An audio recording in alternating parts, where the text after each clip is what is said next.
मध्य प्रदेश के इंदौर से बेहद दिल दहला देने वाली खबर सामने आ रही है, जहां टाटा पंच की इलेक्ट्रिक कार में चार्जिंग के दौरान शॉर्ट सर्किट होने से आग लग गई।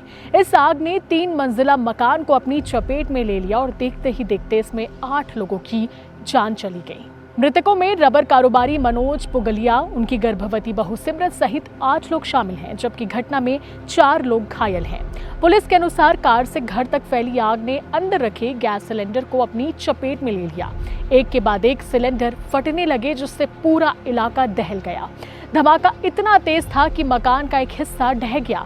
बिजली सप्लाई बंद होने से घर में लगे डिजिटल लॉक खुल नहीं पाए। अंदर सो रहे लोगों को बाहर निकलने का मौका नहीं मिला और सभी लोग आग की लपटों में झुलस गए और इस तरीके से सभी 8 लोग झुलस गए।